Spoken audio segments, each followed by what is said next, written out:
Sebanyak 332 kes kemalangan jalan raya direkodkan di Sarawak sepanjang pelaksanaan OP Selamat 24 yang berakhir Khamis lepas. Ia merupakan penurunan sebanyak 22 kes berbanding 354 pada OP Selamat tahun lalu. Pesuruhjaya Polis Sarawak Datuk Manco Atta menerusi kenyataannya berkata, kes kemalangan maut turut mencatat penurunan kepada 5 kes berbanding 7 pada tahun lepas. Pengguna motosikal merekodkan 3 kematian, manakala pengguna kenderaan pacuan 4 roda dan pengguna lori masing-masingnya 1 kes kematian. Antara punca kemalangan termasuk kecuaian dan kelalaian pemandu kenderaan iaitu memandu melebihi had laju sehingga terbabas dan cuai semasa keluar atau masuk simpang. Dalam pada itu, 6,700 saman atas pelbagai kesalahan lalu lintas turut dikeluarkan sepanjang operasi khas tersebut. Beliau menjelaskan penurunan pengeluaran saman pada OP Selamat ini kerana pihak polis lebih kepada advokasi serta memberi tumpuan perkhidmatan kepada pengguna jalan raya dalam kelancaran aliran trafik. Walau bagaimanapun, penguatkuasaan secara bersasar terhadap kesalahan yang boleh menyebabkan kemalangan jalan raya tetap dilaksanakan. OP Selamat 24 dijalankan selama 6 hari bermula 29 Mac lepas. Pelbagai projek pembangunan sedang dan akan dilaksanakan di Pekan Sebauh bagi meningkatkan taraf pekan itu menjadi sebuah bandar pada masa hadapan.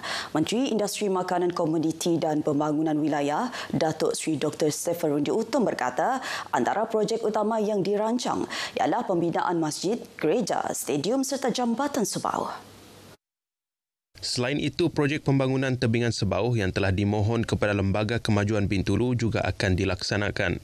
Manakala pembinaan bandar baru Sebauh juga telah diluluskan. Tambah beliau lagi, jambatan Sebauh yang bakal siap kelak akan menjadi akses utama ke kawasan sekitar dan membuka peluang pembangunan yang lebih luas. Ia akan membawa perubahan besar bukan sahaja dari segi pembangunan infrastruktur tetapi dari aspek sosioekonomi masyarakat setempat. Datuk Seri Dr. Stephen berkata demikian pada sambutan Aidilfitri Kampung Hilir Sebauh di Bintulu. Pada majlis itu, beliau mengumumkan geran kerajaan berjumlah RM30,000 kepada JKKK Kampung Hilir Sebauh dan RM10,000 kepada Biro Wanita Kampung tersebut. Projek Zon Industri Aquakultur Sarawak Batang Air 2025 dijangka siap Oktober tahun ini. Projek tersebut melibatkan 10 peserta dari kawasan Lubuk Antu yang menjalankan peternakan ikan dalam sangka di empangan batang air. Projek tersebut sebahagian dari inisiatif kerajaan membangunkan industri akuakultur di kawasan Batang Air serta meningkat ekonomi penduduk luar bandar. Setiap peserta menerima bantuan seperti sangkar High Density Polyethylene HDPE, benih ikan, makanan ikan dan pelbagai peralatan sokongan.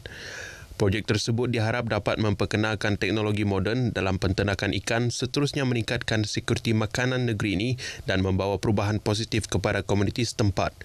Satu taklimat mengenai projek itu telah diadakan Khamis lepas dan dihadiri Pengarah Pertanian Sarawak Dominic Chungat. Klinik Kesihatan Serian dijadual beroperasi bermula Isnin ini. Ia dijangka menerima antara 300 hingga 500 pesakit sehari.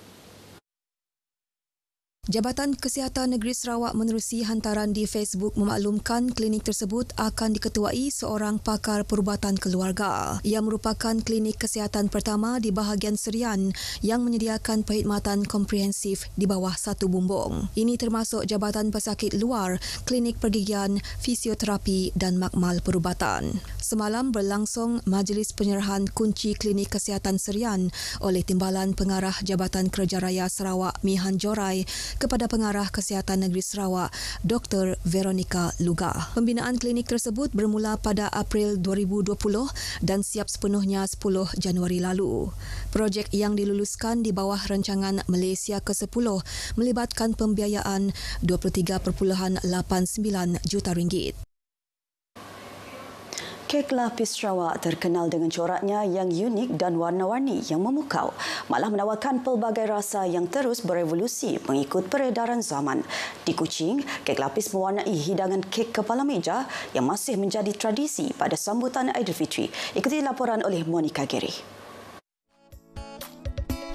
Kek lapis telah lama menjadi warisan masyarakat Sarawak, khususnya semasa perayaan seperti Hari Raya dan majlis-majlis istimewa. Teknik penyediaannya memerlukan ketelitian dan kesabaran tinggi. Ia menjadi simbol ketekunan serta dedikasi masyarakat terdahulu yang diwarisi dan menjadi minat seorang pengusaha kek lapis di Kuching, Cantik Sani. Dulu waktu zaman-zaman tahun 80 lebihan dulu, memang selalu melihat ibu membuat kek. Memang duduk di tepi ibu, duduk tengok ibu buat kek. Ada satu kek yang itulah tradisi ibu saya yang saya turun sampai hari ini. Dia minat sangat kek tu. Setiap tahun saya buat untuk dia. Dahulu, kek lapis bersaiz satu loyang sering dihidangkan sebagai kek kepala meja yang diletakkan di ruang tamu sebagai simbol kemeriahan dan penyambut tetamu.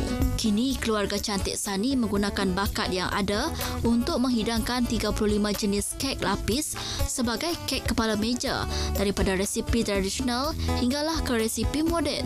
Usaha ini bukan semata-mata untuk berniaga, tetapi bagi mengembalikan nostalgia dan tradisi raya masa lalu. Masa tu kita tengok mak-mak kita hidang atas meja tu kan.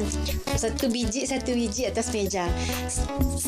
Lepas PKP 2019, 2020, saya rasa macam hati saya memang sangat tergerak nak buat, nak wujudkan kembali yang tradisi yang lama-lama tu letak kek.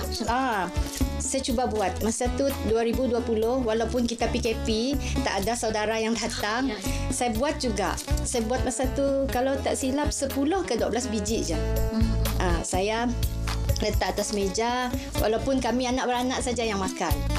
Hakikatnya, kek lapis kini terus berkembang selari dengan permintaan pasaran. Namun dalam kegairahan mencuba pelbagai resipi baharu, adakah nilai tradisi masih dilapisi dalam setiap adunan kek ini? Untuk zaman sekarang sangat susahlah untuk jumpa satu loyang di atas meja.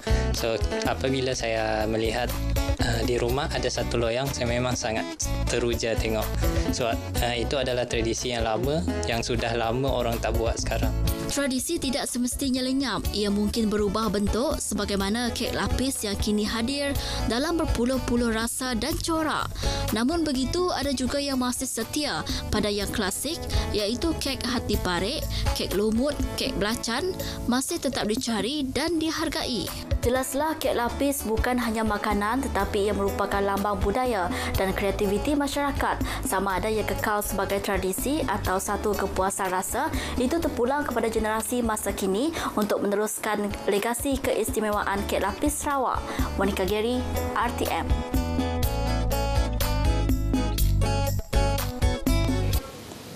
Expo Pemerkasaan Belia Pribumi Miri 2025 akan diadakan di Miri 12 April ini bertempat di Stadium Tertutup Miri.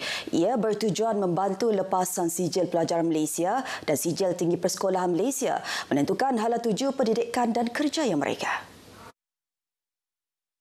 Ahli Parlimen Miri Chiu Chun Man berkata expo tersebut anjuran Persatuan Intelektual Pribumi Sarawak Perantis dengan kerjasama Forum Ahli Parlimen Negara Asia mengenai Populasi dan Pembangunan AFPPD Malaysia. Beliau yakin program itu dapat menyedia peluang serta informasi penting kepada anak muda pilihan pendidikan seperti di institusi pengajian tinggi awam dan pusat pendidikan dan latihan teknikal dan vocational TVET. TVET kini menjadi pilihan yang sangat penting kerana ia memberi kemahiran khusus dan praktikal yang sangat diperlukan dalam pasaran kerja masa kini. Menurut Chiu, expo nanti akan dirasmikan Menteri Kerja Raya Datuk Seri Alexander Nantalinggi. Dari Sungai ke Sagara, Palestin pasti merdeka. Ikuti Stadium RTM selepas ini untuk perkembangan sukan tanah air dan antarabangsa.